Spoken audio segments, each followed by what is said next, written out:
मुझे लगता है कि बहुत सारी चीज़ों के लिए हम दूसरों को जिम्मेदार ठहराते हैं, लेकिन मैं मानता हूं कि भारतीय समाज और ख़ास तौर से हिंदुओं को झूठ बोलने और झूठ सुनने की आदत पड़ गई है। और हमें ऐसा लगता है कि झूठ बोल करके, दूसरों को खुश करके, दूसरों के लिए अपने आप को मिटा देना शायद जो है बहुत बड़ा परोपकार का काम है, बहुत महानता का कार्य है। इसलिए हम अपने झूठ को, अपनी कायरता को, अपनी कावर्डनेस को छुपाने के लिए अलग अलग किस्म के लॉजिक और रीज़न ढूंढते हैं, शब्द ढूंढते हैं। ये बात मैं इसलिए बड़े ब्लंट तरीके से कह रहा हूं, शायद इमीडिएटली आपको थोड़ा तकलीफ होगी इसमें, लेकिन आज़ाद होने के बाद से लेके आज तक सिंह साहब ने तो 1400 साल से शुरू किया और 47 तक ले आए। मैं तो 47 से 2020 तक की बात करना चाहता हूं, जो मैंने देखा है। आज भी ये देश हो सकता है थोड़ा सा कोई दबाव में जो हालात बने हैं उससे कुछ थोड़ा सा आपके अंदर ये सोच पैदा हो गई हो कि हमें राष्ट्र के लिए सोचना चाहिए, क्योंकि हमने राष्ट्र के लिए सोचने के लिए ठेका दे रखा है कुछ लोगों को। यही सोचेंगे हमारा काम नहीं है, वो सोचेंगे उनका काम होगा, हम सिर्फ सीईओ बनने के लिए जाएंगे, बड़ी नौकरी करने जाएंगे, हमारे बच्चे सुरक्षित रहें इसलिए जाएंगे। लेकिन हमारे घर में कभी न वीर सावरकर पैदा हो, न सुभाष पैदा हो, न हमारे घर में भगत सिंह पैदा हो। हमारे यहाँ तो बच्चा ऐसा पैदा हो जो पढ़े लिखे और अमेरिका में सीईओ बन जाए, हमारी 4 गाड़ियां हो, 8 मंजिल का मकान हो। ये जो बाकी काम है लड़ने भिड़ने के, ये कुछ गरीब वरीब लोग हैं जिन्हें राष्ट्रवाद की ज़्यादा बुखार चढ़ा रहता है, उनके यहाँ पैदा होने चाहिए, हमारे यहाँ नहीं होने चाहिए। ये मानसिकता है, इसे आप मानिए। जिन लोगों से आपका मुकाबला है, जिन लोगों से आपका इनकाउंटर है, जो आपको चैलेंज कर रहे हैं, वो आज से चैलेंज नहीं कर रहे हैं, कई हजार साल से, जब से वो पैदा हुए तब से कर रहे हैं। लेकिन आधुनिक भारत में 1947 से लेके 2020 में भी हमने बहुत सी मूर्खताएं की हैं, सोच समझ के की हैं, अपनी कायरता को छुपाने के लिए की हैं, और उसको हम अपना अपना अलग टर्म देंगे। We are very tolerant society. ऐसी टॉलरेंट तो कोई मिलती ही नहीं दुनिया में कहीं हमको, जो आके कहता है मुंह पे 2 थप्पड़ मारो, कहता नहीं 2 और मारो हमारे ऊपर। हम बहुत टॉलरेंट हैं, और अभी हमारी कम पिटाई हुई है और पीटो हमको, और जलील करो, हमारे खानदान को गाली दो, हमारी बहन को, बेटी को उठा के ले जा सकते हो तो ले जाओ। हम बहुत टॉलरेंट हैं। ये बीमारी से ये राष्ट्र ग्रस्त था। ये जो आज जिस जगह आज हम पहुंचे हैं, जिन चीजों पे आज ये देश चर्चा कर रहा है, ये चर्चा 1947 में करनी चाहिए थी। लेकिन 1947 में तो हमारे यहाँ ये हुआ कि अब हमारे पास कोई रास्ता नहीं है। We have no way, we have no option. भाई चलो इनको मुल्क दे दो, इनको दे दो मुल्क, हमारी मुसीबत कट जाएगी, ये चले जाएंगे, बात खत्म हो जाएगी, हम बचे हुए उसमें आराम से रह लेंगे। यही सोच थी आपके नेताओं की। उनका फंडा 1400 साल पहले भी क्लियर था, टर्की में भी क्लियर था, आज़ादी की लड़ाई में भी क्लियर था, आज़ादी के बाद भी क्लियर था, और आज भी उनका एजेंडा क्लियर है। ये हमारे यहीं लोगों को, अलग अलग किस्म के लोग पैदा होते हैं, लिबरल, मॉडर्न, ये सिर्फ हमारे यहीं पैदा होते हैं और कहीं नहीं पैदा होते। इस आज़ाद भारत में हमको एक भी लिबरल नहीं मिल रहा इस वक्त, कोई मॉडर्न नहीं मिल रहा जिनकी हम बड़ी गाना गाते हैं, चाहे वो मौलाना आज़ाद हो या दूसरे लोग जो जीवित हैं आज की डेट में, जिन्हें आप कल तक मॉडर्न समझते थे, उनके ऊपर से मुखौटा उतर गया। आपने तो अपने घरों की बेटियां तक दे दी इस चक्कर में कि शायद इससे इनका दिमाग बदल जाएगा, उससे भी दिमाग नहीं बदल रहा उनका। आप तो एडजस्टमेंट करते करते आज इस स्थिति में आ गए हैं कि अब आपके पास एडजस्टमेंट का कोई रास्ता ही नहीं बचा। You have to revert back, इसके अलावा रास्ता नहीं है। और ये रास्ता बंद हुआ, और 2014 में आपको लगा कि यही एक रास्ता है, अब कोई और रास्ता ही नहीं है। नहीं, आप तो बड़ी आइडियल सोसाइटी है। आप तो हमेशा अपने लिए एक ऐसा आदर्श, ऐसा आइडियल पुरुष, ऐसा आइडियल नेता चुनने की कोशिश करते हैं जिसके दामन पे डॉट बराबर भी दाग ना लगा हो, और वो मिलता नहीं। हम नेता से उम्मीद करते हैं कि वो संतों जैसा व्यवहार करे, 24 कैरेट का ईमानदार हो, लेकिन इस देश में हजारों गुंडे बदमाश, हजारों करोड़ों लोग जो इस मुल्क को तोड़ने पे तुले हुए हैं, जो इस देश की व्यवस्था में बैठे हुए हैं, जो सिस्टम में बैठे हुए हैं, उनसे चाहते हैं कि आपका नेता साधु बन के बात करेगा तो वो सुनेगा। बड़े बड़े साधु आपने दिए, नेहरू जी से लेके मनमोहन सिंह तक, एक से एक साधु था हमारे यहां। पहली बार आपने कहा कि राष्ट्र जिन चुनौतियों से, जिन चैलेंजेस से यह देश दो चार हो रहा है, उनसे उसी जबान में बात करने वाला नेता चुना। इसकी वजह से 2014 था। मैं कोई रेफरेंस पीछे नहीं देना चाहता हूं, जो है उसको आज आपको एनालाइज करना चाहिए। हम सबको आपने बुलाया है, बीच बीच में कुछ कुछ बातें मैं जरूर कहता हूं। हमने ये झूठ खुद फैलाया, पढ़े लिखे लोगों ने फैलाया, हमारे एकेडमिशियंस ने फैलाया। मैं सियासी या पॉलिटिकल लीडर्स के बारे में ज़्यादा ब्लेम इसलिए नहीं करता हूं कि लोकतंत्र में चुनाव एक बड़ी ऐसी चीज़ है कि उसमें आपको झूठ बोलना ही पड़ता है। बगैर झूठ बोले आप कहीं चुनाव नहीं जीत सकते हैं, क्योंकि सबकी बात मान लेनी पड़ती है आपको इलेक्शन से पहले। हाँ मैं जीतूंगा तो आपको भी ये दूंगा, हाँ मैं जीतूंगा तो मैं आपको भी दूंगा, यही होता है। लेकिन पूरा समाज झूठ बोलने लगे, यह ताज्जुब की बात है। यह झूठ हमने बोला, किसी इस्लाम के मानने वाले ने यह झूठ नहीं बोला। सारे धर्म बराबर हैं। मैं नहीं जानता, मुझसे बड़े बड़े संत महात्मा इस देश में हैं, करोड़ों लोग हैं, यह बात क्यों नहीं बताई गई किसी को? मेरा तो सब्जेक्ट भी नहीं है वो। सारे धर्म बराबर जब होंगे, जब सारे धर्म होंगे, तुलना दो धर्मों के बीच में होगी। इसलिए धर्म क्या है और मजहब क्या है, यह कंफ्यूजन ही नहीं ठीक हो पा रहा हमारा। इस सृष्टि की रचना जब भी हुई होगी, और जब तक यह सृष्टि रहेगी, यूनिवर्स रहेगा, यह कायनात रहेगी, तब से लेके आज तक और आज से लेके अंत तक, अगर दुनिया में कोई एक धर्म था, धर्म है, उसका नाम है सनातन। उसके अलावा कोई धर्म नहीं है। ये जो बीच बीच में आते हैं, ये मजहब हैं। मजहब की कोई किताब होती है, मजहब का कोई पैगंबर होता है, मजहब में यह करना है, यह नहीं करना है। सनातन शुद्ध साइंस है, विज्ञान है, जिसकी तरफ इशारा कर रहे हैं ऋषि सिंह साहब। हम विज्ञान को छोड़ करके हमने पाखंड को मजहब समझ लिया है, और उस पाखंड को समझते हैं कि यही धर्म है। पाखंड और सनातन में जमीन आसमान का फर्क है। इसलिए छोटी छोटी बातों से जब चीजें बदलती हैं, जब नाम बदलते हैं, जब आपको अपने इतिहास का बोध होता है, अपनी संस्कृति का बोध होता है, जब आपको अपने पूर्वजों का बोध होता है, तब आपके अंदर एक ऊर्जा पैदा होती है और आपके अंदर एक सम्मान का भाव आता है। तब आप अपने होने पे गर्व करते हैं। हमने रोजमर्रा की जिंदगी में भी, मैं कहता हूं कि उसके लिए कोई बहुत बड़े विश्वविद्यालय खोलने की आवश्यकता नहीं है। ये जो बुके है, ये बुके हमारे कल्चर का हिस्सा नहीं है। ये बुके हमने कभी नहीं दिया। क्या नहीं हो सकता कि ये 500 रुपए का बुके, जिसकी जिंदगी 2 घंटे के बाद ये मुरझा जाएगा, आपने हमें दिया है, हमारा सम्मान किया है, इसके लिए तहे दिल से शुक्रिया। लेकिन ये बात सच है कि दिल्ली जाते जाते या तो एयरपोर्ट में फेंकना पड़ेगा या घर जाते ही फेंकना पड़ेगा, इसमें से बदबू आने लगेगी। क्या ये नहीं अच्छा होता? ये बात किसी उस तरीके से नहीं कह रहा, ये बात मैं कहता हूं कि शायद इस पे आप मनन करें और आगे कभी करना चाहें तो इसको बदल लें। 10 रुपए का पौधा आता है तुलसी का,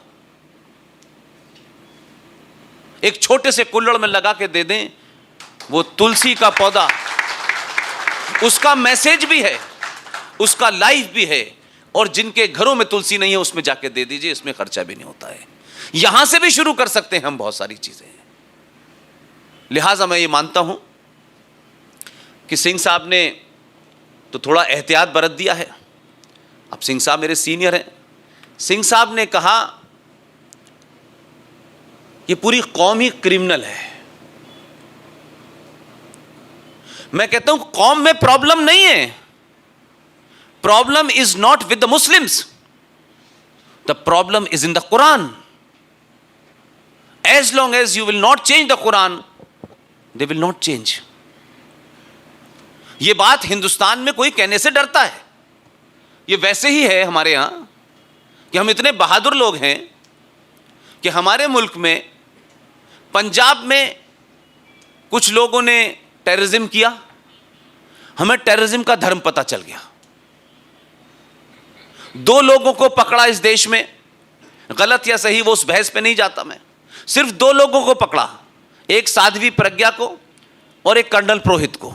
उन 2 लोगों के पकड़ने से पूरे देश को आपके लोगों ने, हमारे समाज ने, इस सनातनी समाज ने, इस हिंदुओं ने उसका प्रचार खूब किया. Hindu terror, Hindu terror. लेकिन कमाल है यार, हिंदुस्तान की धरती पे भारत बंटने के बाद, पाकिस्तान बनने के बाद, भारत की आजाद धरती पे, भारत राज्य में, भारत राष्ट्र के अंदर, उसकी जमीन के ऊपर आपके बौने नेताओं ने राजनीतिक समझौते किए. राजनीतिक महत्वाकांक्षाओं को पूरा करने के लिए, सत्ता पे बैठे रहने के लिए आपने इसी देश की आजाद धरती के ऊपर एक राज बसाया जो 2 नेशन थ्योरी को जन्म देता था. यह सिर्फ इतना ही झगड़ा था हिंदुस्तान पाकिस्तान के लिए कि जिन्ना ने यह कहा ईमानदार था, सही बात कही उसने. आज भी हमारे देश के लोग उसको एक्सेप्ट नहीं करना चाहते. मैं तब भी एक्सेप्ट करता था, उनके मुल्क में जाके कहा कि ठीक, आपके आदमी ने ठीक कहा, हम कंफ्यूजन में हैं तो हम भुगत रहे हैं. उसने कहा कि मुसलमान और हिंदू 2 अलग अलग कौमें हैं, इनका खान पान, इनकी सोच, इनका सब कुछ अलग है, ये एक साथ नहीं रह सकते. इज ए फेमस स्पीच, उसका फर्स्ट पैराग्राफ है. इसी बुनियाद पे उसने मुल्क बांटा, मुल्क मांगा, आपने दे दिया. आपने ये सोच के दे दिया चलो भाई झगड़ा खत्म हो गया, अब हम आराम से रहेंगे. लेकिन हमारे भारत, आजाद भारत में कश्मीर के अंदर जो एकमात्र राज्य था जहां मुसलमानों की मेजॉरिटी थी, आपके नेताओं के ऊपर से यह भूत नहीं उतरा, क्योंकि उन नेताओं के घर का एक भी आदमी नहीं मरा. इस विभाजन के अंदर 21 लाख लोगों की लाशें मिली हैं, ऑन रिकॉर्ड है ये. 21 लाख लोग इस देश के बंटने में मारे गए, जिनका कोई कसूर नहीं था, जो पार्टी नहीं थे, जिन्होंने मांगा, जिन्होंने दिया, उनके घर का कोई नहीं मरा. उनके यहां कोई 19 साल प्राइम मिनिस्टर रहा, कोई 16 साल प्राइम मिनिस्टर रहा, और इतने देने के बाद अभी भी हमारी जान नहीं छोड़ रहे, चाहते हैं कि अब बना दो उनको. तो ये हमने, उसके बावजूद भी ये स्थिति हमने की कि आज भी जम्मू कश्मीर को जिन कारणों से, मेरी आवाज कम है क्या? Okay okay. आप पूछना चाहिए था हम लोगों को, हम तो बड़ी वाइब्रेंट सोसाइटी हैं, हमें तो बड़ा गर्व है कि हम तो हर बात पर डिबेट करते हैं. हम अपने बाप पे भी डिबेट करते हैं, अपनी मां पे ऊपर भी डिबेट करते हैं, हम राम पे भी करते हैं, सीता पे भी करते हैं. हमसे ज्यादा वाइब्रेंट सोसाइटी तो दुनिया में कोई है ही नहीं.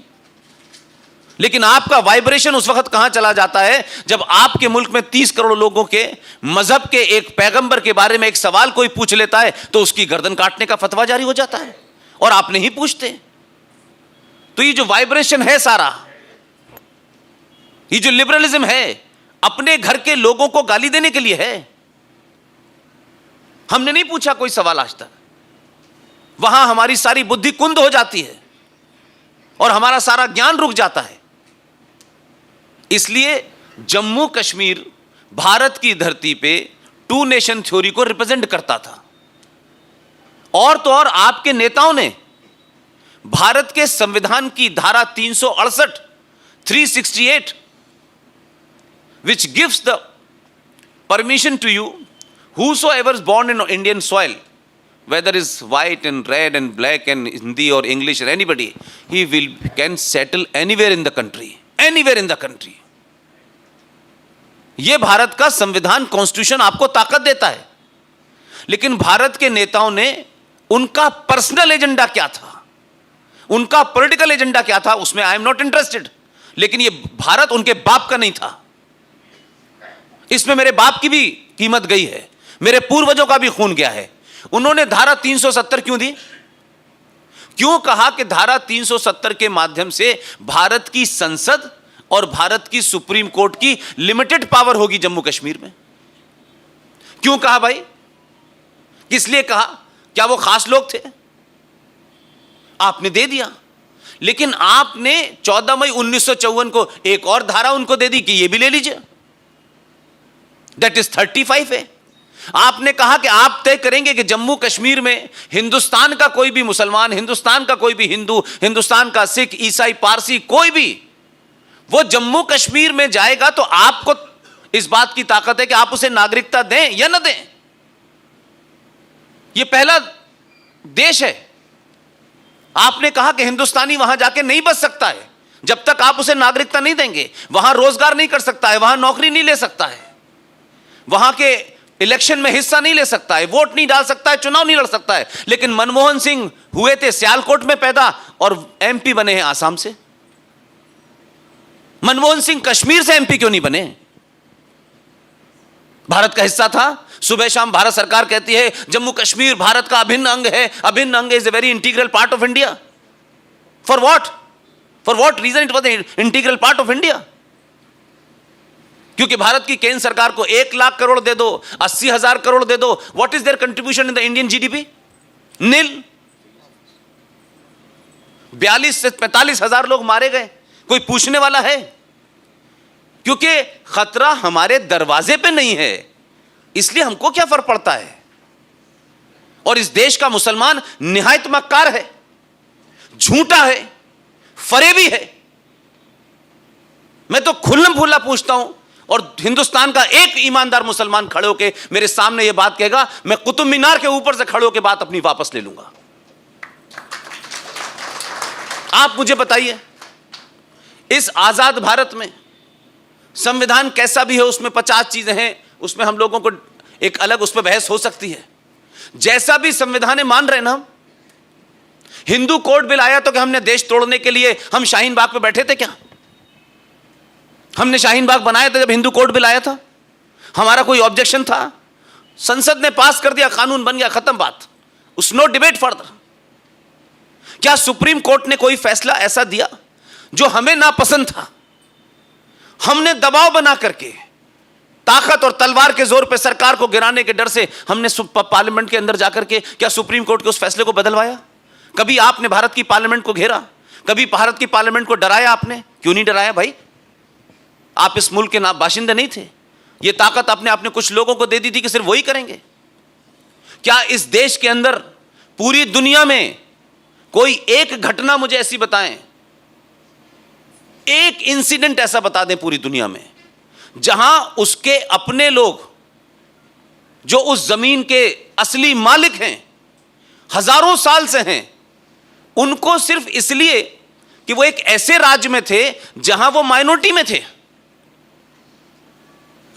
वो पूरे देश में मेजॉरिटी में हैं, लेकिन उस राज्य में माइनॉरिटी में हैं, और उस देश में, उस राज्य में मेजॉरिटी में मुसलमान हैं, जिन्हें निजाम मुस्तफा चाहिए, अल्लाह का कानून चाहिए। वो ये मांग कर रहे हैं। उन कश्मीरी पंडितों ने 1000 साल की हिस्ट्री, जिसके बारे में मुझे थोड़ी बहुत जानकारी है, कभी पत्थर नहीं मारा, कभी गाली नहीं दी, कभी जोर से नहीं बोले वो लोग, सिर्फ इसलिए कि कुछ लोगों को निजाम मुस्तफा बसाना था, क्योंकि देवर इन द मेजॉरिटी, जो भारत की धरती पे हैं। मेरे और आपके टैक्स से चल रही है उनकी दुनिया, पूरा निजाम उनका मेरी वजह से चल रहा है। मेरे ही घर का बच्चा जो है वहां फौजी मारा जा रहा है, मेरे ही देश का पुलिस वाला वहां मारा जा रहा है। उसके बावजूद भी कमाल है यार, कितने झूठे और मक्कार इस देश के मुसलमान हैं, मौलाना और मुफ्ती हैं, उनमें हिम्मत नहीं है इस बात की कहने की। वो किससे डरते हैं बताएं? मैं नहीं डरता किसी से भाई। पूरे जम्मू कश्मीर में उन कश्मीरी पंडितों की पूजा पद्धति, उनकी उपासना, कि वो किस की पूजा करते हैं, उनका फेथ क्या है, उनकी पहचान क्या है, इस पहचान को मस्जिदों का सहारा लेकर के, अजान और नमाज का सहारा लेकर के पूरे वैली के अंदर चिल्ला चिल्ला करके रात के 12 बजे, 1 बजे, 2 बजे आपने अजानें दी। अजानों के बाद पर्ची निकाली जाती थी कि आज टीका लाल टपरू को मारना है। और आपने नारे क्या लगाए? ये मैं इसलिए कह रहा हूं कि कोई औरंगजेब की बात करेगा तो बहुत सारे लोग चले आएंगे लंबी लंबी दाढ़ियां लेके। साहब आपको पता नहीं है, औरंगजेब तो टोपी सिलता था, उससे उसका खर्चा चलता था। वो तो बड़ा ईमानदार आदमी था। मैं औरंगजेब की बात नहीं कर रहा, मैं अपनी आंखों से देखे हुए आधुनिक भारत में जो औरंगजेब कश्मीर में थे, मैं उनकी बात कर रहा हूं। मैं 19 जनवरी 1990 की बात कर रहा हूं। यह कोई बहुत दूर नहीं है। आप मुझे बताएं, एक शख्स, 2 घटनाएं बताना चाहता हूं मैं आपको। इतनी यह सब घट रहा था और ताज्जुब की बात यह है कि जिस वक्त यह घटना घट रही थी, जब जम्मू कश्मीर में यह कत्लो गारत चल रही थी, मजहब के नाम पे, इस्लाम के नाम पे और अल्लाह के नाम पे और मस्जिद का सहारा लेकर के, उसी वक्त यह भी ट्रेजेडी देखिए, अगर ईमान वाला कोई मुसलमान होता, जिस ईमान को लेकर 24 घंटे सर पे घूमते रहते हैं, हम बड़े ईमान वाले हैं, नियत बांध के नमाज पढ़ते हैं, अल्लाह पे ईमान लाने के बाद नमाज पढ़ते हैं, कितने झूठे और मक्कार हैं यार। जिस वक्त यह घटना घट रही थी कश्मीर के अंदर, उसी वक्त कश्मीर शहर का, कश्मीर राज्य का आदमी देश का पहला मुसलमान गृह मंत्री था। ये रोका उसने। कोई हेडलाइन मुझे बताए इस देश के अंदर कि किसी ने उस मुख्यमंत्री से इस्तीफा मांगा, गृह मंत्री से इस्तीफा मांगा हो।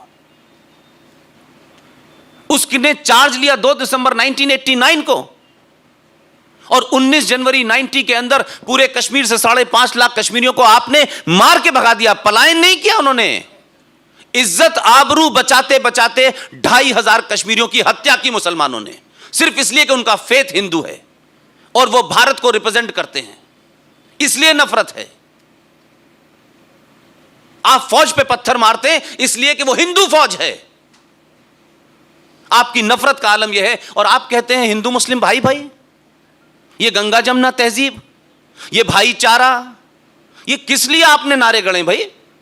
इसकी कीमत देने का ठेका हमारे पास ही है क्या? हम मुल्क भी देंगे, अपने लोगों को भी देंगे, अपनी बहन बेटियों को भी छोड़ेंगे, लेकिन आपका दिल नहीं भर रहा है। आपको लगता है नहीं अब क्या बात है। अब इसी हिंदुस्तान में, अभी 4-6 महीने की पुरानी बात है, हिंदुस्तान के नेशनल टेलीविजन पे मुसलमान आते हैं, मुफ्ती आता है, शहर मुफ्ती कश्मीर का, और कहता है कि अब तो हम 30 करोड़ हैं, हम 9 करोड़ थे तो हमने पाकिस्तान ले लिया था, अब हम जो है दोबारा से हमें पाकिस्तान चाहिए। किसी मुसलमान ने जाके उसका गला पकड़ा? अपने लिबरल होने का, अपने सेकुलर होने का कोई प्रमाण दिया उसने? उसके बारे में कंडेम नहीं किया इस 30 करोड़ मुसलमानों में से किसी ने। और हमारा इम्तिहान लेते हैं कि हिंदू इस देश का सेकुलर कैसे हो, उसको रोज एक इम्तिहान देना है सुबह उठ करके। अरे सन 1976 में रात के अंधेरे में जब आपने भारत के संविधान के प्रीएम्बल में चेंज करके आपने सेकुलर शब्द जोड़ा था, हम तो सदियों से सेकुलर हैं यार, हमारी मिट्टी और हमारे खून में सेकुलरिज्म है। अगर हम सेकुलर नहीं होते तो पारसी यहां नहीं बसते, हम सेकुलर नहीं होते तो मुसलमान यहां नहीं होते, हम सेकुलर नहीं होते तो 27 देशों के लोग, हजारों धर्म पल रहे हैं, पता भी नहीं है इस देश के अंदर। हमसे सर्टिफिकेट मांगा जा रहा है और हम सर्टिफिकेट दिए जा रहे हैं। सिंह साहब, ये जो शाहीन बाग पे आप कह रहे हैं ना कि लोग क्यों बैठे हुए हैं, ये शाहीन बाग पे लोग इसलिए बैठे हैं कि 1947 से लेकर 2014 तक की 2 घटनाएं हैं। 1947 में आपने मुल्क दे दिया उनको, जिन साहब का कश्मीर से रिश्ता था, कश्मीर तो रख लिया यहां, और पंजाब से कोई रिश्ता नहीं था, बंगाल से कोई रिश्ता नहीं था, उसे कटवा दिया आपने। हजारों लाखों लोग मर गए। आपको प्राइम मिनिस्ट्री चाहिए थी, की आपने, ठीक है, ओके फाइन, लेकिन आप मुझे बताइए, आपने मुल्क दिया और 2014 से पहले इस देश में एक वजीर आजम थे, वो भी सियालकोट से आए थे। उन्हीं की पार्टी आज नागरिकता पे सवाल उठा रही है। अगर उन्हें नागरिकता न दी होती उस वक्त तो प्राइम मिनिस्टर बन जाते। तो जो नागरिकता उन्हें मिली है, वहीं से आने वाले हिंदू को नागरिकता देने पे इतनी प्रॉब्लम क्या है? उन्होंने ही 2012 के अंदर नेशनल डेवलपमेंट काउंसिल की मीटिंग में खुल्लम खुल्ला कहा है, दिस ऑन रिकॉर्ड, कि भारत के प्राकृतिक संसाधनों यानी नेशनल रिसोर्सेज पर पहला अधिकार मुसलमानों का है।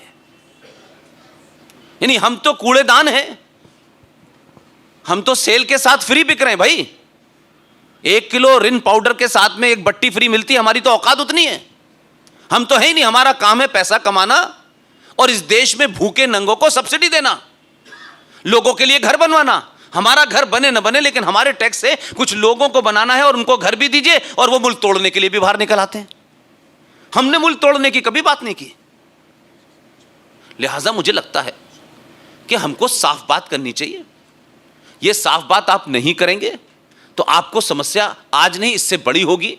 सिर्फ इतना ही फर्क है कि शाहीन बाग पे जो लोग बैठे हैं उनके सामने संकट यह है कि उन्होंने मुल्क भी लिया, कत्लो गारत भी की, मर्डर भी किए, और इस 70 साल के बाद भारत की सत्ता पे कोई ऐसा आदमी पहली बार आया है जिसने कहा है जो दे चुके हैं अब हम देंगे नहीं, अब हमें वापस लेना है।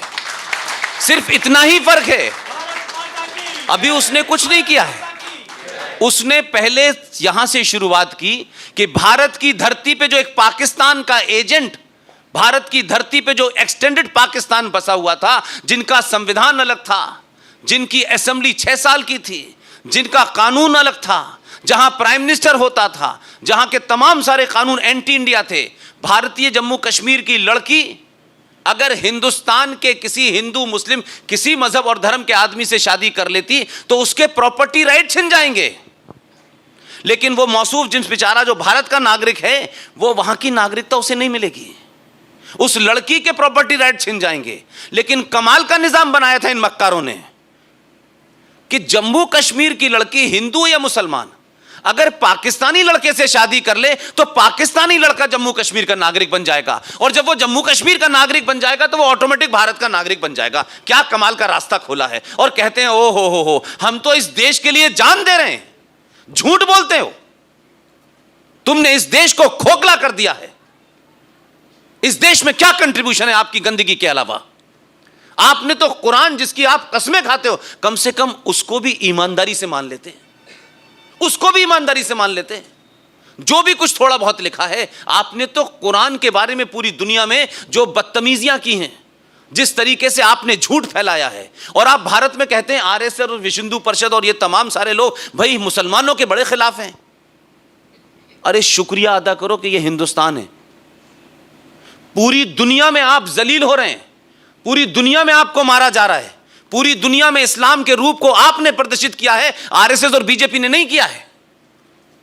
आरएसएस बीजेपी तो आज भी इस उम्मीद में है कि शायद ये एक दिन समझ जाएंगे और लौट आएंगे। वो तो अपनी एनर्जी इसमें लगा रहे हैं, लेकिन आप उनके भी एहसानमंद नहीं हैं। आप तो इस देश के उस प्राइम मिनिस्टर के भी एहसानमंद नहीं हैं कि इस देश का पढ़ा लिखा मुसलमान, इंजीनियर, डॉक्टर, आप ये मत कहिए कि इस देश में कोई मुसलमान बड़ा गरीब है और वो बेचारा पढ़ा लिखा नहीं है इसलिए हथियार पकड़ लेता है। ये झूठ और फरेब जम्मू कश्मीर में कई साल से चल रहा है। ये जो बेचारे पत्थरबाज लोग हैं ना, ये मासूम लोग हैं, ये पढ़े लिखे लोग नहीं हैं। अल्लाह करे कि वो मासूम ही रहे और जाहिल ही रहे। पढ़ने के बाद तो जावेद अख्तर बनते हैं इस देश के अंदर, पढ़ने के बाद तो शबाना आजमी बनती है इस देश के अंदर। मैं सिर्फ ये कहना चाहता हूं कि इस देश में केरला से और मुंबई से, यह आप सबके सामने की घटना है, इसलिए मैंने कहा कि मैं उस पर्सपेक्टिव में नहीं जाना चाहता। उस पर विवाद हो सकता है कि झूठी रोमिला थापर ने क्या लिखा और आर.एस. शर्मा ने क्या लिखा और इरफान हबीब ने क्या लिखा, वो डिबेट है, हो सकती है। लेकिन जो मैंने अपनी आंखों से देख रहा हूं, जो आप सबके सामने है, उसमें अगर मैं कोई बात गलत कह रहा हूं आप मुझसे पूछ लीजिएगा। केरल से, मुंबई से एमबीबीएस करने वाला, एमबीए करने वाला, इंजीनियरिंग करने वाला मुसलमान कहां जा रहा था? आईएसआईएस में जा रहा था। कोई नई कंपनी खुली है क्या? सीईओ बनना है क्या? भारत में हिंदू राजा जिस पे मुसलमानों के कत्ल का इल्जाम लगाया इस देश में, दुनिया में उसे बदनाम किया, उसे कम बदनाम किया, देश को ज्यादा बदनाम किया इन मुसलमानों ने। अमेरिका जा जाके, लंदन जा जाके कहा देखिए साहब ये तो मुसलमानों का कातिल है, ये कहा। लेकिन एक भी मक्कार मुसलमान ने जाकर के ये नहीं कहा कि ये जम्मू कश्मीर का मुफ्ती मोहम्मद सईद उसी जम्मू कश्मीर से आता है, इसी की देखरेख में मात्र 40 दिन उसके पद पे बैठते ही 2 दिसंबर को उसने शपथ ली है। 19 जनवरी 1990 के अंदर 5.5 लाख कश्मीरी पंडितों को उनके फेथ और मजहब के बारे में निकाला गया। उसके बारे में कभी कोई नहीं गया अमेरिका कि इसको वीजा मत देना, जिसको हिंदुस्तान की हर कोर्ट ने बरी कर दिया। और उस तमाम वो कोर्ट जो दिल्ली से संचालित हो रही थी, जो दिल्ली के इशारे पे काम कर रही थी, उसके बावजूद भी उसके खिलाफ प्रूफ नहीं है, उसको आपने बदनाम किया। उस आदमी ने जो मुसलमान पढ़ लिख करके IAS में भर्ती होने जा रहे थे, उनको रोका।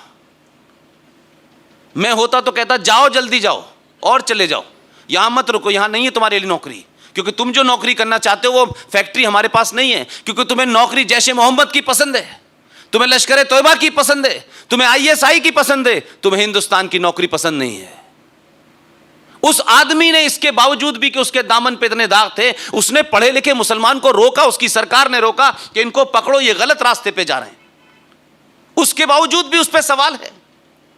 आपके पेट में दर्द कुछ और है जो आप बताना नहीं चाहते, क्योंकि 70 सालों में आपने इतने पाप किए हैं इस देश के साथ में कि आप अगर शुरू करेंगे तो आप मुंह दिखाने लायक नहीं बचेंगे। ये CAA की कोई झगड़ा नहीं है। CAA not a agenda. Agenda यह है, 24 फरवरी 1994 को भारत की पार्लियामेंट में कांग्रेस पार्टी की हुकूमत में PV Narasimha Rao was the prime minister at the time, एक रेजोल्यूशन पास हुआ। उस रेजोल्यूशन में कहा गया कि भारत और पाकिस्तान के बीच में कश्मीर इज ए प्रॉब्लम।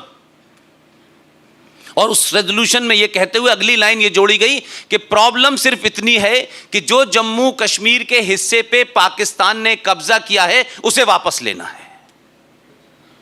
यह 24 फरवरी 1994 का पार्लियामेंट का रेजोल्यूशन है। लेकिन इस रेजोल्यूशन के बाद ना देश के मुसलमानों ने कुछ बात कही और ना पाकिस्तान परेशान हुआ। उनको पता था कि रेजोल्यूशन पास तो किया है कांग्रेस ने, लेकिन कांग्रेस इसको लागू थोड़ी नहीं करेगी, उनको वोट लेना होगा, इसलिए हंगामा नहीं हुआ कुछ भी। इसलिए मैं कहता हूं कि इस देश में पॉलिटिकल स्लीपर सेल आपकी पार्लियामेंट में मौजूद हैं जो बाहर के एजेंडे को पूरा करते हैं। इतनी ही बात थी और कोई बात नहीं थी। अभी अभी आज 2019 में सिर्फ इतना ही बदला है। बात वही थी पूरी, सिर्फ उसने इतना ही तो कहा है कि जो रेजोल्यूशन 24 फरवरी 1994 को भारत की पार्लियामेंट ने पास किया, वो रेजोल्यूशन अब न किसी पार्टी का रहा न किसी सरकार का रहा, ये पार्लियामेंट की विल है, इससे कोई भाग नहीं सकता है। उसने अपने भाषण में 370 पे जब दे रहा था, उसने ये कहा कि हम पाकिस्तान ऑक्युपाइड कश्मीर भी लेंगे। इतना ही कहा। इतना कहना, देखिए मैं दो चीजों का की पैरेलल बताना चाहता हूं आपको। 24 फरवरी 1994 में देश में रिएक्शन नहीं था इस बात को लेके। उनका ठीक है, क्या पड़ता है, लोग हैं, कर दिया। और 94 से 2019 आ गई, कभी उस पर चर्चा नहीं हुई। क्यों पार्लियामेंट में पास किए हुए किसी प्रस्ताव पे जो पार्लियामेंट की पार्ट है उस पर बातचीत क्यों नहीं होगी भाई? उस पर बातचीत ना करना सेकुलरिज्म है, उस पर बातचीत करना एंटी इस्लाम और एंटी मुस्लिम है। यह नैरेटिव क्रिएट किया गया।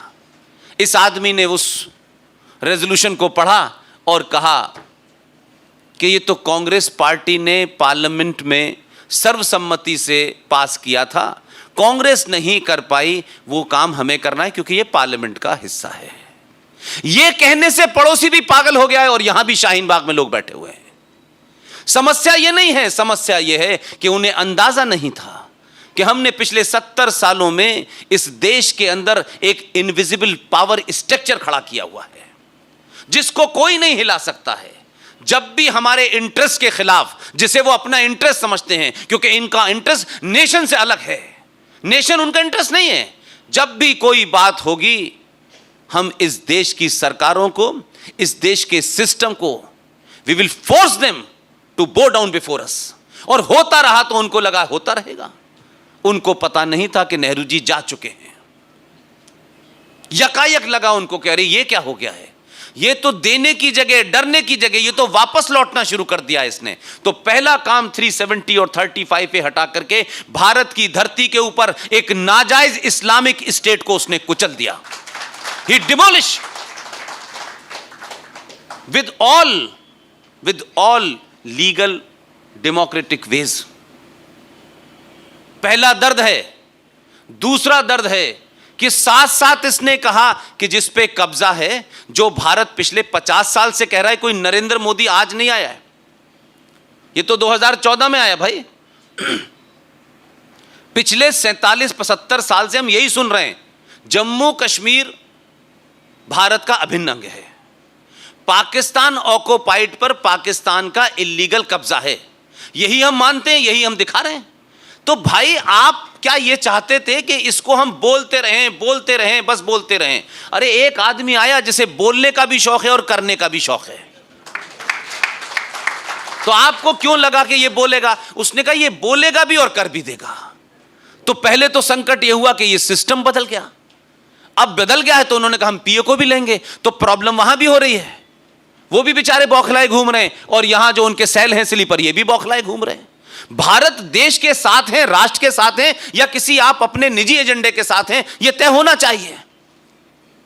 अगर इस देश में ये नारे लग रहे थे, किसी ने लगाए कि भारत तेरे टुकड़े होंगे इंशाअल्लाह, इंशाअल्लाह। इंशाअल्लाह का मतलब समझते हैं? इंशाअल्लाह का मतलब बताइए। हां नाम है। इंशाअल्लाह का मतलब होता है अगर अल्लाह ने चाहा तो, बाय ग्रेस ऑफ अल्लाह। तो कितने मुसलमानों ने इस देश में कहा कि कम से कम इंशाअल्लाह का इस्तेमाल मत करो? कितने लोग गए जिन्होंने गला पकड़ा कि तुमने देश को तोड़ने की बात कैसे की है? आप मुझे बताएं, कोई शाहीन बाग बना? हम कहेंगे तो कहेंगे साहब ये तो आरएसएस के एजेंट हैं, ये तो एक्सट्रीमिस्ट हिंदू लोग हैं। एक्सट्रीमिस्ट हिंदू हम होना, आप बोले ना, वो गला ना पकड़े तो ये चलने दें हम? 2020 के भारत में हम ये चलने नहीं देंगे, हमको कितनी भी ताकत लगानी पड़े। आरएसएन सिंह साहब, मैं मेजर जनरल जीडी बख्शी, सुशील पंडित, ललित अंबरदार, गौरव वारिया, कैप्टन सिकंदर रिजवी, इन तमाम लोगों का किसी पार्टी और संगठन से कोई संबंध नहीं है। जो बात अभी थोड़ी देर पर सिंह साहब ने कहा, हमारे तमाम सारे इस पूरे मूल में अगर कोई चीज है, सिर्फ राष्ट्र है और उसके अलावा कुछ भी नहीं है। किसी को विरोध नरेंद्र मोदी का करना है, पूरी ताकत के साथ करें, यह लोकतंत्र में इजाजत दी जाती है आपको। यह चाइना नहीं है कि आपने मुंह खोला और आपके ऊपर टैंक चढ़ा दिया जाएगा और अपने बोलते नहीं हैं आप। लेकिन यह ध्यान रखिएगा, नरेंद्र मोदी से विरोध कीजिए, आरएसएस से जिसका विरोध है खूब कीजिए, लेकिन इस राष्ट्र का विरोध किसी को नहीं करने दिया जाएगा। कोई भी हो, वो कैसा भी हो, कितना भी पावरफुल हो, उसका मजहब क्या कहता हो, उसकी ख्वाहिश क्या कहती हो। एक बार हमारे बौने नेताओं ने आपकी नाजायज मांग को मान लिया है, ये 2020 के भारत में कोई आपको मानने नहीं देगा। इसलिए संकट ये नहीं है कि CAA की फुल फॉर्म समझ में नहीं आ रही। पिछले 60 साल में भारत के ट्रैफिक रूल क्या है पूछ लोगे, वो भी नहीं पता है।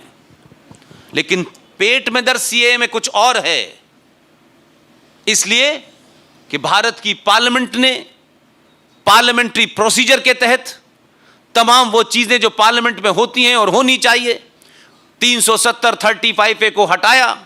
भारत की धरती के ऊपर कमाल है वो राज, उस राज में जुमे की नमाज के बाद और सब जगह अपने मजहब और उस किताब का इस्तेमाल किया गया है, सब जगह ओपन। किसी ने नहीं कहा, कोई ईमानदार मुफ्ती और मौलवी और हाजी निकल के नहीं आया कि भाई तुम क्या कर रहे हो, इस्लाम को बदनाम कर रहे हो, तुम कुरान को बदनाम कर रहे हो। कोई 150 मुसलमानों का जत्था जाता और हुर्रियत कॉन्फ्रेंस के उस बदमाश गुंडा जो है सड़क छाप यासीन मलिक, उसको गोली मार देता। वैसे गोली मारने का शौक बहुत है, कमलेश तिवारी की गर्दन तो हलाल करके काटी है, क्योंकि उसने तो बहुत बड़ी शान में गुस्ताखी कर दी। लेकिन क्या मक्कारी है इस देश के मुसलमानों की कि किसी ने मोहम्मद साहब की शान में गुस्ताखी की। गुस्ताखी नहीं करनी चाहिए, लेकिन उसकी तो गर्दन काट देंगे 2 साल के बाद। लेकिन मोहम्मद साहब के नाम से इस्लामिक रिपब्लिक ऑफ पाकिस्तान के अंदर जैश ए मोहम्मद का मतलब है मोहम्मद की फौज, लश्कर तैयबा, पवित्र लोगों के लड़ाका। तब शर्म नहीं आती आपको कि मोहम्मद के नाम से आपने एक आतंकवादी संगठन बना रखा है? आप में दम होती तो आप जिस तरह से आपने डेनमार्क के उस कार्टून बनाने का विरोध किया था, आप कहते कुछ भी हो जाए, हम पाकिस्तान जाएंगे, हम जैश ए मोहम्मद के चीफ को मारेंगे, हम पाकिस्तान की एम्बेसी के बाहर जाएंगे और कहेंगे कि कैसे पाकिस्तान की धरती पे एक इस्लामिक राज्य के अंदर कैसे मोहम्मद साहब के नाम से आपने ऐसी तंजीमें और ऐसे संगठन और ऐसी ऑर्गेनाइजेशन बनाने की बात कही है। और तो और जो आपको नहीं पता, 1974 में पाकिस्तान के कॉन्स्टिट्यूशन के अंदर एक अमेंडमेंट किया गया जिसका जिक्र सिंह साहब कर रहे थे। 74 में अमेंडमेंट करके कुछ वो लोग जिनका अल्लाह से डायरेक्ट रोज बातचीत होती है बगैर मोबाइल के, उन्होंने पता कर लिया कि असली मुसलमान हम हैं, ये शिया नहीं है, ये अहमदिया नहीं है, ये आगा खानी नहीं है, ये कादियानी नहीं है। उन्हें इल्म हो गया, अल्लाह ने बता दिया कि ये इस्लाम से इन्हें निकालो। उन्होंने 1974 में अहमदिया को गैर मुस्लिम घोषित कर दिया, निकाल दिया, और एक नए इस्लाम के ठेकेदार पैदा हुए पाकिस्तान में। उन्होंने कहा इस्लाम कम पड़ रहा है और मजबूत बनाओ। ज़ियाउल हक के जमाने में एक कानून बना, हिस्सा बना आप वहां के कॉन्स्टिट्यूशन का, उसको हुदूद कानून कहते हैं। यह हुदूद क्या भला है? इसका मजाक तो पाकिस्तान में 12 साल मैंने देखा है। मैं तो हंसता था, वो भी कहते थे कि यार क्या कर सकते हैं। इसमें इस तरीके का मजाक है। हुदूद कानून का मतलब यह है कि आप मोहम्मद की शान में गुस्ताखी नहीं कर सकते, आपको उन पे बोलने की इजाजत नहीं है, उनकी बेइज्जती नहीं हो सकती, जिसे आप ब्लास्फेमी भी कह सकते हैं लार्जर टर्म्स के अंदर। कैसे कैसे लोगों को गिरफ्तार किया गया। आप किसी से मिलने गए, आपने अपना विजिटिंग कार्ड भिजवाया अंदर। सपोज कीजिए कि आपका नाम मोहम्मद हामिद अंसारी है, आपके नाम आपके कार्ड पे लिखा है मोहम्मद हामिद अंसारी। आपने कार्ड भिजवाया और वहां आप अंदर गए और गलती से उस आदमी ने जिसको टेबल पे बैठा है उसकी टेबल से वो कार्ड गिर गया। Can you believe that? हजारों ऐसे किस्से हुए कि मोहम्मद साहब की शान में गुस्ताखी हो गई, मोहम्मद साहब की इस बेइज्जती की गई है। वो कार्ड वहीं पड़ा है, पुलिस आएगी, अरेस्ट, न कोई नोटिस है, न कोई लिखा पड़ी है, जेल गए आप। आपने मोहम्मद साहब की शान में गुस्ताखी कर दी क्योंकि मोहम्मद का कार्ड पे लिखा गिरा दिया आपने। और यहां हिंदुस्तान में मोहम्मद को शॉर्ट फॉर्म में MOHD लिखते हैं हम लोग, वहां ये अलाउ नहीं है, पूरा नाम लिखिए। कमाल के मुसलमान हैं। पूरी दुनिया में इस्लाम सबसे ज्यादा पाकिस्तान नहीं पल रहा है, लेकिन अलग मुल्क है, संवैधानिक तौर पे अदालतें कुछ और हैं, लेकिन संविधान से इतर अगर कोई मुसलमान ईमानदार, क्योंकि वहां जो 20 करोड़ मुसलमान हैं वो सच में अल्लाह के मानने वाले हैं, उनसे ज्यादा ना किसी का ईमान है, ना उनसे ज्यादा पक्का कोई इस्लाम को मानने वाला है। इस्लामिक रिपब्लिक ऑफ पाकिस्तान के अंदर अदालतें शरिया से भी चलती हैं। आपको नहीं पता है, जो रूटीन में अदालतें होती हैं, जब आपका केस जाए और आप ये चाहें कि आपका फैसला शरिया से हो, यानी कुरान मजीद में जो उनकी हदीसें हैं जिसके तहत कहा जाता है कि इस्लामिक कानून है, उसके तहत होना चाहिए, तो आप मांग कर सकते हैं। लेकिन 20 करोड़ मुसलमानों में से आज तक 70 साल में किसी एक मुसलमान ने यह नहीं कहा हमें शरिया के कानून से फैसला चाहिए। इतने मक्कार हैं ये। इनको पता है कि शरिया से मांगा तो दोबारा आने लायक नहीं रहोगे, लेकिन यहां शरिया चाहिए। यह भारत एक ऐसा देश है सेकुलर कि यहां शादी करने के लिए हमें हमारा पर्सनल कानून चाहिए, तलाक देने के लिए चाहिए, निकाह हलाला करने के लिए चाहिए। यह सेकुलर स्टेट हम क्लेम करते हैं सब बराबर हैं। यहां आपको सिविलियन मैटर में शरिया चाहिए और क्रिमिनल में IPC चाहिए। कितने समझदार लोग हैं, देखा आपने। मेरी तो मांग है इस देश की सरकार से, 20 करोड़ मुसलमान जो पाकिस्तान में हैं उनकी बात छोड़ दीजिए, जो भारत में 30-35 करोड़ मुसलमान हैं, इनके ऊपर शरिया कल से लागू कर दीजिए और इनसे कहिए आधा शरिया नहीं पूरा शरिया लो। क्योंकि मैं ये मानता हूं कि जो शख्स 2014 में आया है वो ऊपर वाले अल्लाह की मर्जी से आया है। और ये मैं नहीं मानता, क्यों आप नहीं मानते हैं? आप नहीं मानते कि ये जो दुनिया है इसे कोई चला रहा है, इसे ये अल्लाह कह सकते हैं? कह दें, हम ईश्वर कहते हैं, कोई गॉड कह सकता है। अगर उसकी मर्जी से हवा चल रही है, उसकी मर्जी से बारिश हो रही है, तो मोदी किसकी मर्जी से आ गया? हम तो मानते हैं ना कि ये कायनात किसी कोई चला रहा है ना, कोई ईश्वरी शक्ति है जो सब चलाती है, हम आपके बस में कुछ भी नहीं है। और कुरान के मानने वाले तो मानते ही हैं कि सब कुछ उसकी मर्जी से है। तो ऐसा तो नहीं है ना कि उसने कोई लाइन बना रखी है कि मुसलमानों के लिए मैं हूं, हिंदुओं के लिए भगवान है। तो अगर मोदी आया है तो उसी की मर्जी से आया है। और 1000 साल तक हम गुलाम रहे और हमने बौने नेताओं को बर्दाश्त किया, तो हमने उसकी मर्जी पे सवाल नहीं कभी उठाया। हम 1000 साल तक गुलाम रहने के बाद भी ये मानते थे कि हमारे अंदर खराबियां आई होंगी। हमने अपने ईमान को छोड़ा होगा, अपने विश्वास को छोड़ा होगा, अपने फेथ को छोड़ा होगा, अपने धर्म को छोड़ा होगा, जिसकी वजह से अल्लाह ने हमें सजा देने के लिए बोनों हमारे ऊपर बिठा दिए। हमने 1000 साल में उस ईश्वरी शक्ति के ऊपर सवाल कभी नहीं उठाया। इतने बुरे दिन देखे, हम पे जजिया लगाया, हमारी औरतों के साथ रेप हुआ, हमारी बहन बेटियों को आपने हरम में बना के रखा, आपने कहा कि युद्ध होगा, युद्ध में जीती हुई औरत का भी हिस्सा बांट होगा, आपने सब कुछ किया। उसके बावजूद भी उस ईश्वरी शक्ति के ऊपर हमने कभी कोई सवाल नहीं उठाया। आप तो 24 घंटे कुरान पढ़ते हैं, सर पे गोल टोपी लगा के, छोटे भाई का पजामा बड़े भाई का कुर्ता पहने। आप तो अल्लाह से डेली बात करते हैं और आपके यहाँ तो अल्लाह के भेजे हुए मुसाफिर एक हैदराबाद में है, एक रामपुर में है, चारों तरफ घूम रहे हैं, दिन भर घूमते हैं। अरे भाई अपने सीने पे हाथ रखो और ईमानदारी से बताओ, 2014 पे आपका अल्लाह के ऊपर से यकीन क्यों हट गया? 2014 से तो पहले मनमोहन सिंह भी ठीक ठाक आदमी था। 2014 के बाद भी अल्लाह ने भेजा है और आपको सुधारने के लिए भेजा, ये ध्यान रखिएगा।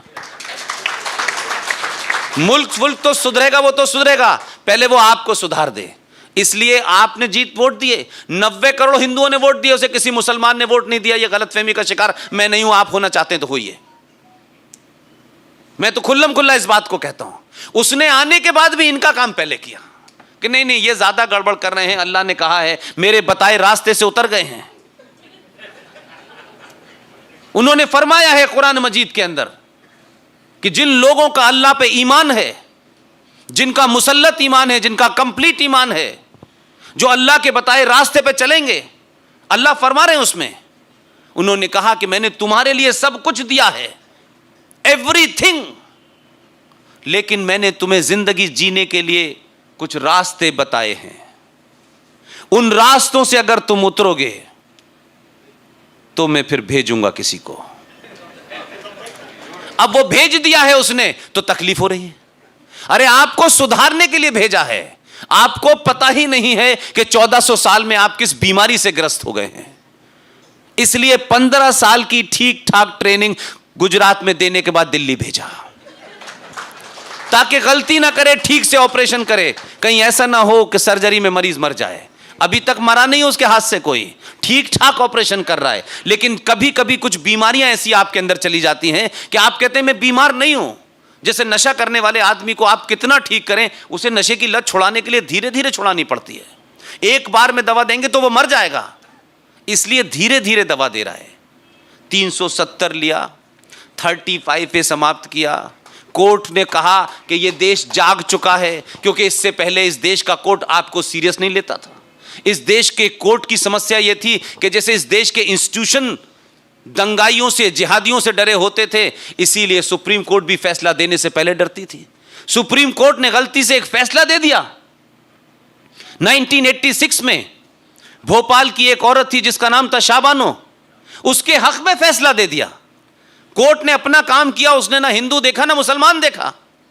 उन्होंने कहा कि ये महिला भारत की सुप्रीम कोर्ट से फैसला लेने आई है, इसको फैसला दे दो, इसमें फर्क क्या पड़ता है। लेकिन इस देश के जिहादी मुसलमानों को, जिनका एजेंडा था उनका, अरे कैसे हो सकता है, ये कोर्ट, सुप्रीम कोर्ट ने अगर हमारे मामलात में फैसला देना शुरू किया तो फिर तो हमारे कपड़े उतर जाएंगे, रोको, अभी रोको इसको यहीं पर। तो आपने दबाव बनाया और भारत, आजाद भारत में 412 मेंबर ऑफ पार्लियामेंट की सीट लेकर के आपकी संसद में कांग्रेस पार्टी के राजीव गांधी की सरकार थी। इतना इन जिहादियों ने दबाव बनाया कि सुप्रीम कोर्ट में 3 बेंच के फैसले को आपने भारत सरकार पे और वोट बैंक के दबाव में फैसला करवा दिया कि उन्होंने उस पूरे फैसले को ही रिवर्ट कर दिया। तो जब अच्छी लगेगी तब सुप्रीम कोर्ट मानेंगे। उस वक्त सुप्रीम कोर्ट खराब थी और संसद अच्छी थी। आज संसद में सीए पास हो गया है तो संसद खराब है, तो कहते हैं हम सुप्रीम कोर्ट जाएंगे। कमाल के लोग हैं भाई, ये मदरसा चल रहा है क्या? इसलिए सीधे शब्दों में बात कीजिए, जलेबी मत बनाइए। बनाते बनाते 70 साल में आप खुद जलेबी हो गए।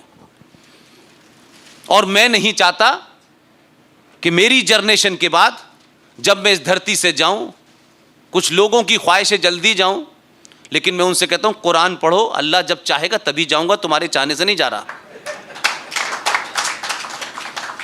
जब मैं यहां से जाऊं मेरी सिर्फ इतनी ही बार ख्वाहिश है, कोई और ख्वाहिश नहीं है। जिन कारणों से मैं अपने पूर्वजों, एंसेस्टर्स को बुरा भला कहता हूं कि कौन लोग थे जिन्होंने यह समझौता किया, क्या मजबूरियां थी, मैं नहीं जानता। लेकिन 2020 में जो कुछ हो रहा है, मैं इस देश के सामने तथ्यों के साथ, फैक्ट के साथ, फिगर के साथ, रेफरेंसेस के साथ, हर वो किताब जो हिंदू विरोधी लोगों ने लिखी है, हर वो किताब जो आरएसएस विरोधियों ने लिखी है, संघ विरोधियों ने लिखी है, विश्व हिंदू परिषद के विरोधियों ने लिखी है, उन्हीं किताब का रेफरेंस दे करके आने वाली जनरेशन के सामने मैं इस बात का पापी और भागीदार नहीं बनना चाहता कि मेरे मरने के बाद लोग कहें कि हमारे बाप को पता था, लेकिन बाप की क्या मजबूरी थी कि वो उठ के खड़ा नहीं हुआ और किस लालच में ग्रस्त हो गया। इतना ही बर मेरे जाने से मेरे बस फर्क है और बाकी कोई फर्क नहीं। बाकी आप अपना रास्ता चुने, मैं अपने अपना रास्ता चुना। मेरा इस सिर्फ इतना ही भर कहना है कि एक घटना नहीं है, बहुत सारी हैं। जम्मू कश्मीर के बारे में काफ़ी सारा विचार हो चुका है। इसके अलावा भी आपने कई सारी बातें कही हैं। सिंह साहब ने जो बात कही मैं उसमें भी बहुत ज़्यादा ऐड नहीं करना चाहता कि सिंह साहब जो हैं वो बहुत लार्जर कॉन्टेक्स्ट में बहुत सारी बातें कहते हैं। सुप्रीम कोर्ट ने एक फैसला दिया है, आज़ाद भारत में पहला फैसला है राम मंदिर के ऊपर। सुप्रीम कोर्ट भी वही है, वकील साहब भी वही थे, और इत्तेफाक से वही जज साहब थे जो शिकायत कर रहे थे कि हमें न्याय नहीं मिल रहा, वही चीफ जस्टिस थे। क्या उनकी अंतरात्मा को हो गया या इस देश के लोगों का गुस्सा उनकी समझ में आ गया? 40 दिन में उन्होंने फैसला दे दिया और फैसले के साथ में यह कहा गया कि साहब यहां जो जगह थी ये तो प्रूफ हो गया कि यहां मंदिर था, मंदिर की जगह पे तो मंदिर ही बनेगा। जो लोग ये कह रहे थे कि नहीं साहब यहां पे हॉस्पिटल बना देना चाहिए, नहीं यहां टॉयलेट बना देना चाहिए, हमने 50 साल में इतनी बेइज्जती बर्दाश्त की है कि एक आक्रांता, एक एग्रेसर जिसने इस देश की संस्कृति को लूटा, बहन बेटियों को लूटा, इस देश को लूटा, वो चला गया, लेकिन मस्जिद बनवा के हिंदुस्तान के मुसलमानों को चाबी दे गया कि तुम इसकी देखभाल करते रहना, और ये उसे अपना बाप मान रहे हैं। कह रहे नहीं बाबरी मस्जिद ही वहीं बनेगी भाई, जैसे बाबर इनके अब्बा जान थे। अगर ये कहते, कोई तथ्य निकाल के लाते और ये कहते कि भाई इस मस्जिद से हमारे प्रॉफिट का कोई रिश्ता है, प्रॉफिट के खानदान का कोई रिश्ता है, अली का रिश्ता है, फातिमा का रिश्ता है, 7 साल की आयशा का रिश्ता है, ज़ैनब का रिश्ता है, किसी का रिश्ता होता हम छोड़ देते हैं, लेकिन तुम बाबर की मस्जिद इसलिए रखना चाहते हो कि इस देश की मेजॉरिटी हिंदू जलील रहे। तो आपने कहा कि साहब यहां पे टॉयलेट बनाओ, हॉस्पिटल बनाओ। आपने 2014 में जो किया, लोगों ने सीरियस नहीं लिया आपको। आपको लगा कि शायद हो सकता है कि जल्दी में कुछ सरकार और कार बन गई हो, 282 दे के आपने छोड़ दिया। आपको बहुत लोग सीरियस नहीं ले रहे थे, इसीलिए कुछ लोग देश छोड़ के जाना चाहते थे, गए नहीं बेचारे।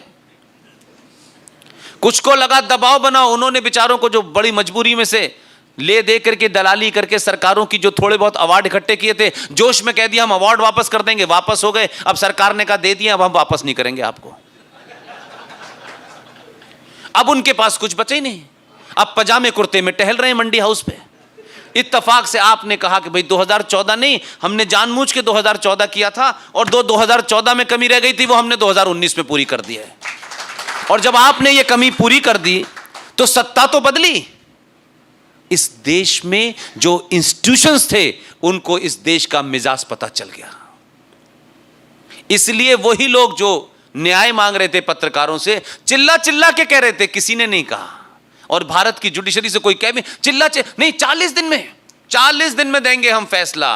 कम से कम 10 साल से तो आपने बेंच नहीं बनाई थी। यकायक हो क्या गया आपको? रिटायरमेंट के बाद हमारे बीच में रहना है ना आपको?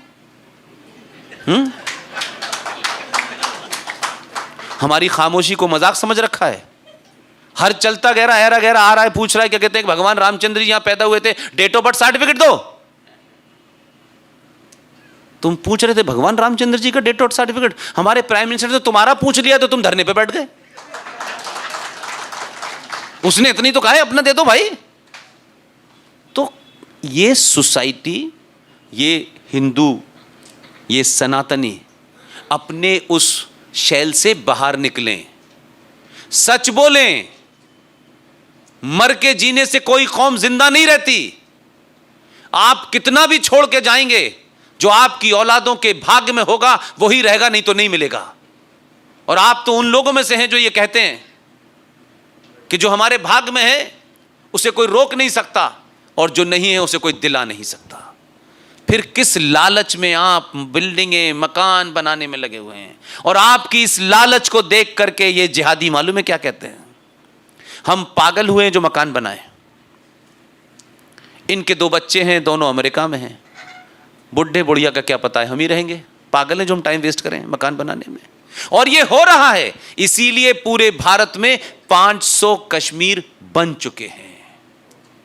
केरला कन्वर्ट हो गया है। बंगाल की आप हालत देख रहे हैं। उत्तराखंड 10 साल में खत्म होने वाला है, क्योंकि ये आपके पास आते हैं भाईचारे की बात करते हुए, और बाद में बताते हैं भाई हमें चारा तुम हो। जब आपको पता चलता है कि अरे ये तो क्या हुआ, तब आप ध्यान देते हैं, तब तक बात दूर चली जाती है। ये पूरे देश में यही कर रहे हैं, पूरे यूरोप में यही गंदगी फैला रहे हैं। लेकिन जिस तरह से सिंह साहब ने कहा, श्रीलंका को क्या स्टैंड लेना था, बर्मा को क्या स्टैंड लेना था, सबने अपना स्टैंड क्लियर रखा है। हमारे तो साइकिल स्टैंड का भी स्टैंड ठीक नहीं है। हमारा बड़ा कंफ्यूजन है। मेरा कहना यह है कि अपने अंदर की सीने में झांकें। पाकिस्तान ने ये किया, अमेरिका ने किया, सब चलता रहेगा।